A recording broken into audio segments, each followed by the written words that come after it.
California, just a few days away from Cuatro Vientos, which translates to 4 winds. It's considered the largest international dance festival of its kind on the West Coast. ABC7 News anchor Jobina Fortson is all about it and talked about it with Liz Duran Boubion, the founding director of the Festival of Latin American Contemporary Choreographers.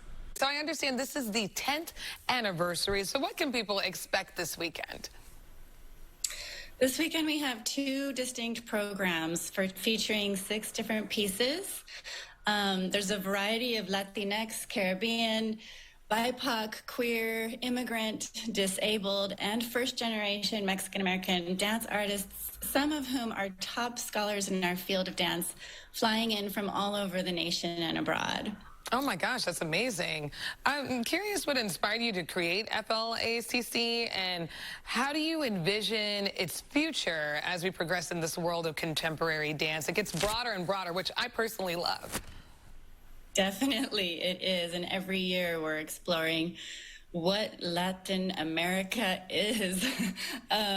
So I started 10 years ago in a small theater called Temescal Arts Center in Oakland, and I had some visiting artists coming from Mexico, and I thought, like, how are we going to bring you an audience? So let's bring all the Latinos I know.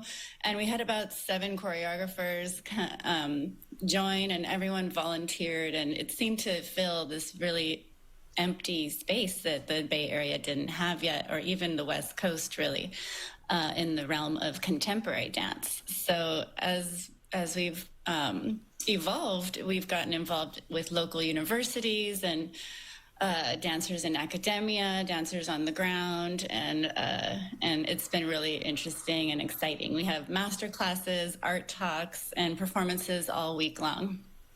Oh, I love that. I've also just been captivated by the images that have been playing off to the side of you. It's so beautiful. Now, I was shocked to hear that FLACC nearly collapsed during the pandemic. So how were you able to get through it? And are you stronger than you were before? You know, we want you all to stay. I mean, it's so important to have dance in our communities. Yeah, the dancers, I feel like right now everyone is coming out. There's about 50 million things going on at this moment.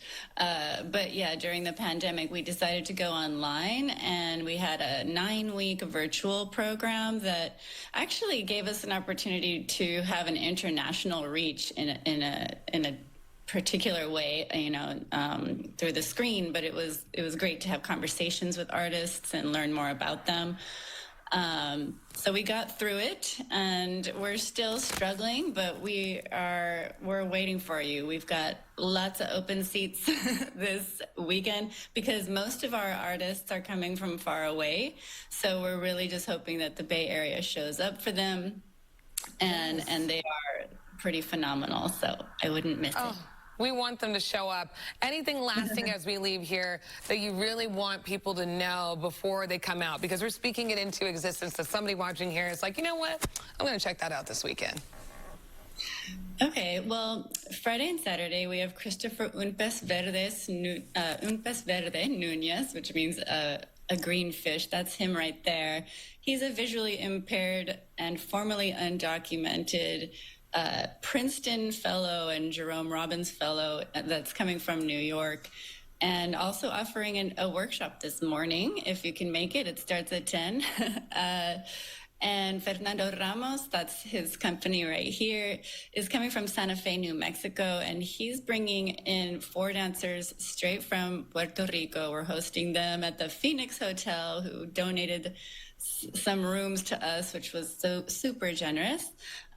This right here is Joey Navarrete Medina and Rosa Rodriguez Frazier, and these artists are from LA. They're doing a piece that's bilingual and about the messiness and desmadre of communicating in a live rehearsal setting. And then there's several more. These artists are creating some groundbreaking work.